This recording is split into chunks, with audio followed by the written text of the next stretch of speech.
cerita, ya, membacakan sebuah cerita.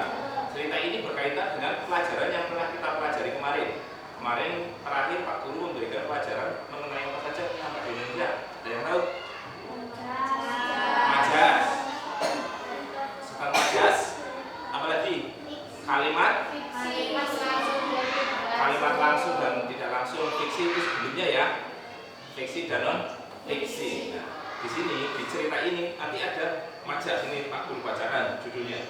Bilal pemilik suara emas. Nah, ini majas ya, termasuk majas. Nanti ikutnya majas apa kira-kira? Di kata apa? Di kata emas. Suara emas ya, suara emas.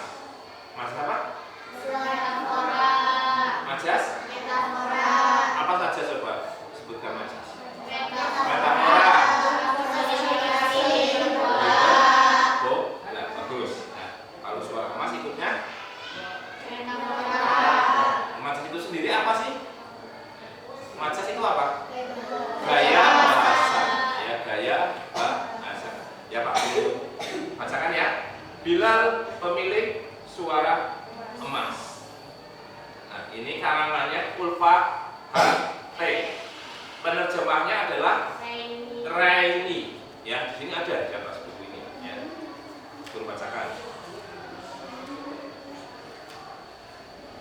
Nah, ini ada dua orang antara ayah dan anak.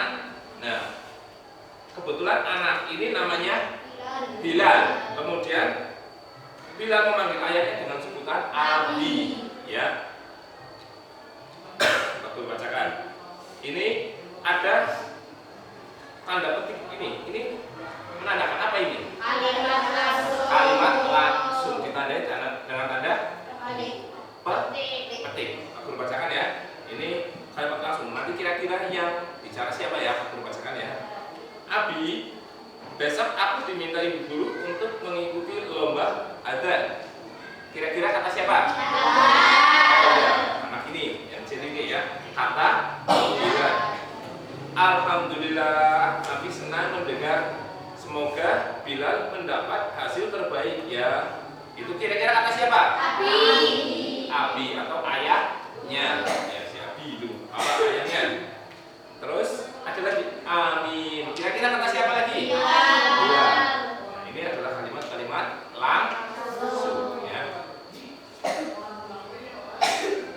Dulu Umi dan Abi memakai nama Bilal dengan harapan dan doa kelak kamu akan menjadi seorang yang saleh atau soleh, kita sebutnya soleh ya bacanya ya. Soleh, pemberani dan pemilik suara emas seperti Bilal sahabat Rasulullah Shallallahu Alaihi Wasallam. Kira-kira kata siapa? Abi. Kata Abi ya.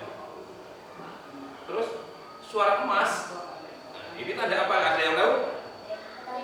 Tanya. Suara emas, suara bertanya ya. Abi, tolong ceritakan tentang Bilal sahabat Rasulullah yang memiliki suara emas. Aku belum pernah mendengarnya. Seru Bilal, itu kata Bilal ya. Nah ini Abinya mulai bercerita. Bilal dulunya adalah seorang budak yang memeluk Islam. Kalian tahu budak?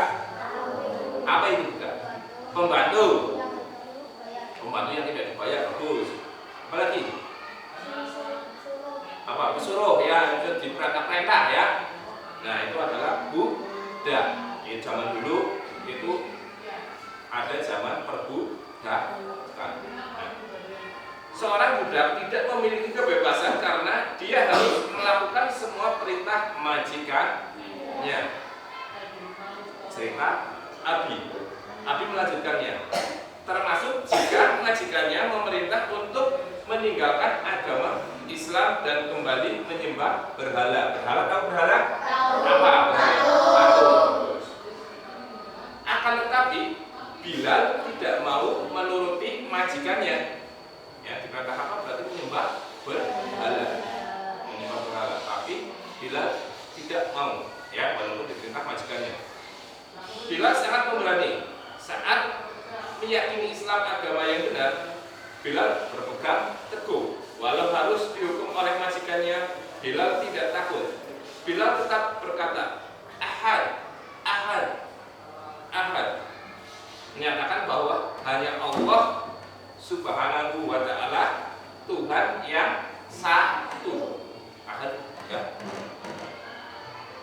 Sampai suatu ketika datanglah Abu Bakar membebaskan Bilal. Dan saat itu juga Bilal yang memberani menjadi manusia bebas untuk pertama kalinya. Bebas dari apa? Berarti kira-kira perbudakan atau dikatakan tentang ya. Ya. Lalu tentang suara emasnya bagaimana Abi? Kira-kira kata siapa? Ya. Bilal. Setelah hijrah ke Madinah, Rasulullah SAW membangun sebuah masjid. Lalu orang-orang berdiskusi bagaimana cara memanggil para umat muslim untuk sholat. Ya, ada yang mempunyai ide menggunakan lonceng saja. Namun itu mirip dengan kebiasaan orang apa? Nasrani, ya, atau yang kita kenal adalah orang Kristen. Ada juga yang memiliki ide menggunakan trompet, ya. Tetapi itu mirip dengan kebiasaan orang apa kira-kira trompet? Yahudi ya.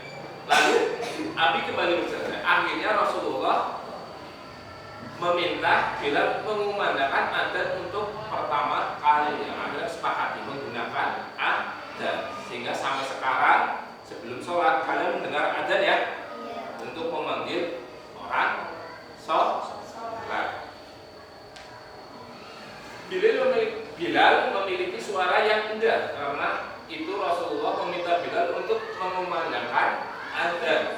Setiap kali sholat Bilal akan ada di dekat pintu rumah Rasulullah yang bersebelahan dengan Rasulullah itu berdekatan dengan masjid. Ya.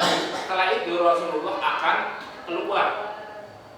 Bila adzan, setelah itu Rasulullah keluar dari rumah. Saat melihat Rasulullah keluar, Bilal segera melanjutkan iqamat. Iqamat tahu iqamat? Iya.